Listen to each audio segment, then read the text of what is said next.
Bold channel के अंतर्गत आध्यात्म physical education with Laxmikant Pandey में आपका हार्दिक स्वागत है, अभिनंदन है।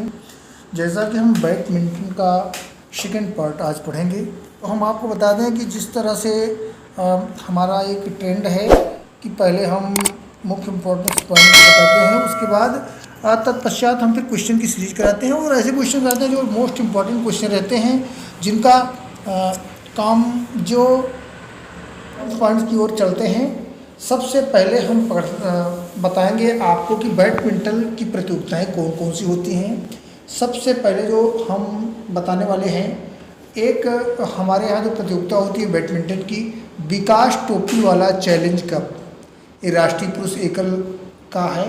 आपको ये बता दूं कि इसमें बैडमिंटन में एकल पुरुष होता है, एकल महिला होता है, संयुक्त एकल महिला और एकल पुरुष दोनों होता है। तो इस प्रकार से जो ये राष्ट्रीय खेल है, राष्ट्रीय पुरुष एकल का है। फिर आता है सुधीर मन कप, यूनेस cup, Abdul Rahman cup, European cup और उबेर कप। उबेर कप जो होता है वो विश्व महिला का होता है, विश्व महिला चैंपियनशिप का कप होता है। और जो थॉमस कप होता है वो होता है विश्व पुरुष का। उसके आता है Safi Qureshi cup, Narang cup, Konica cup, Harilal cup, Sophia टिकारा कप। उसके बाद आता है चड्ढा कप, ये राष्ट्रीय महिला टीम के लिए चैंपियनशिप होती है। उसके बाद बताता है ओलंपिक चैलेंज कप, राष्ट्रीय महिला एकल और अमृत दीवान कप। ये मुख्य इम्पोर्टेंट्स ऐसे कप हैं जिनका हम चर्चा में नाम रहता है। इसके बाद तमाम सारी और बहुत सारी छोटी प्रतियोगिताएं होती हैं जो राष्ट्रीय खेल से संबंधित नहीं हैं। उसके बाद आपको हम बताएंगे बैडमिंटन में प्रयोग होने वाले शब्द, किन किन शब्दों का प्रयोग हम बैडमिंटन खेलते समय करते हैं। तो हम पहले सबसे पहले बता दूं कि आप रेफरी होता है, रेफरी को आप जानते होंगे, जिसको निर्णायक भी कहते हैं। निर्णायक का सेंस होता है जो हमारे गलत शॉट खेलने पर या फिर फाउल होने पर आपको ये बताए, उसको कहते हैं निर्णायक। अगले क्वेश्चन को, अगले मुख्य इम्पोर्टेंट लेट की बात मैं उस दिन भी कर चुका हूँ। लेट का मतलब होता है जब कोई भी शॉट मारते समय या फिर क्या नाम है उसका, शॉट मारते समय या फिर सर्विस करते समय अगर कोई भी शटल जो है नेट को छू कर जाती है तो उसे हम लेट कहते हैं। अगले क्वेश्चन की ओर बढ़ते हैं। ड्रॉप शॉट, ड्रॉप शॉट क्या है? फ्लाइट होता है, स्कर्ट होता है, नेट शॉट होता है, लिफ्ट होता है, सेट होता है, पॉइंट होता है, मैच पॉइंट होता है। मैच पॉइंट को हम कहते हैं जब एकदम दोनों की संख्या बराबर होती है, जैसे 15-15 बराबर हो गई या 14-15 बराबर हो गई, तो 14 के बाद लगातार जो 2 अंक प्राप्त करता है उसको मैच पॉइंट कहते हैं। फिर पैन होता है, हैंडल होता है, पुश होता है, ग्रिप होता है, स्मैश होता है, शटल होता है और फॉल्ट होता है। इस तरह से हमारे ये मुख्य इम्पॉर्टेंट वर्ड हैं जो हम प्रयोग करते हैं बैडमिंटन खेलते समय। अब हम आते हैं क्वेश्चन नंबर 24 की 25 की ओर बढ़ते हैं। कल अगले दिन 24 क्वेश्चन तक हो चुका था, आज हम 25 क्वेश्चन की ओर बढ़ रहे हैं। तो 25 क्वेश्चन को बढ़ते हैं कि जो बैडमिंटन में 2 सेट के बाद कितने समय का विश्राम दिया जाता है? 2 मिनट का, 2 मिनट का, 3 मिनट का, 4 मिनट का और 5 मिनट का। तो आपको हम बता दें कि होता है 3 मिनट का। 3 मिनट मतलब 6 18 180 सेकेंड का होता है। अगर सेकेंड में आए तो आप 180 का लगाएंगे। फिर बोलते हैं अगले क्वेश्चन को पढ़ते हैं 60, क्वेश्चन नंबर 26। 60 सर्विस रेखा कितने की खींची जाती है? जो हमारी 60 सर्विस होती है वो कितने फीट पर खींची जाती है?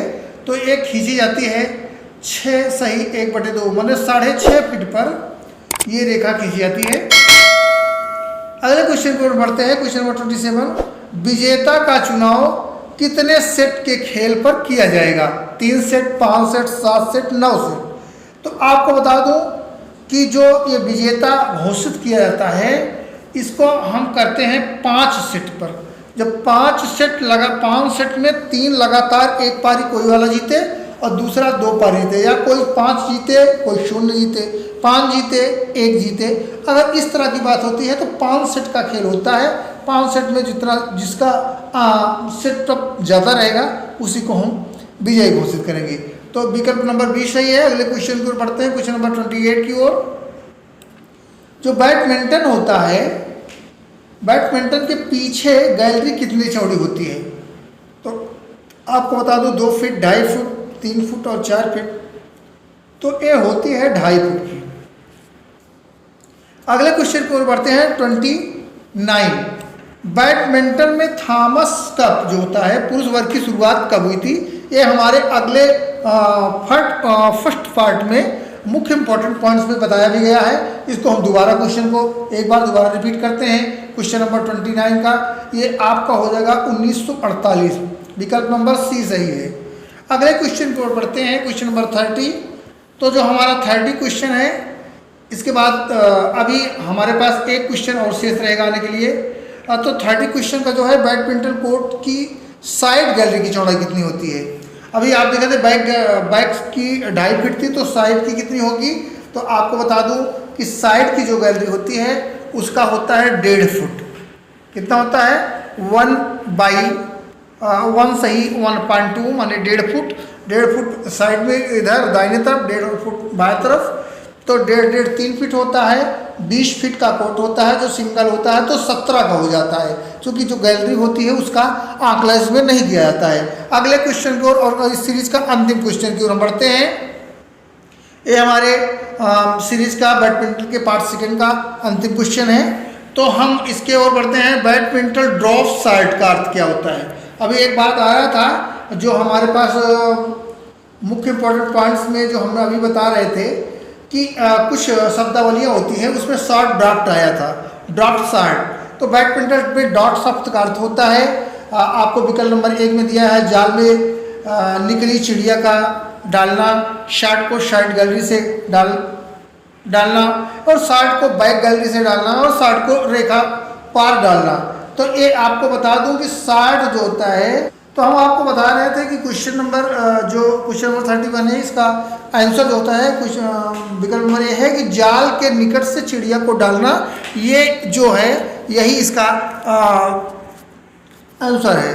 अगले क्वेश्चन और के बढ़ने की तरफ नहीं है, ये हमारा सीरीज का अंतिम क्वेश्चन था। और आपको एक चीज़ मैं बता दूं कि ये हमारे जो इम्पॉर्टेंट क्वेश्चन है, इम्पॉर्टेंट क्वेश्चन की जो सीरीज मैं करा रहा हूँ, ये आपके लिए मोस्ट इम्पॉर्टेंट है। और आपको बता दूं कि ये जो हमारा वीडियो है अंत तक देखिए। देखने के बाद लाइक शेयर सब्सक्राइब करना ना भूलें।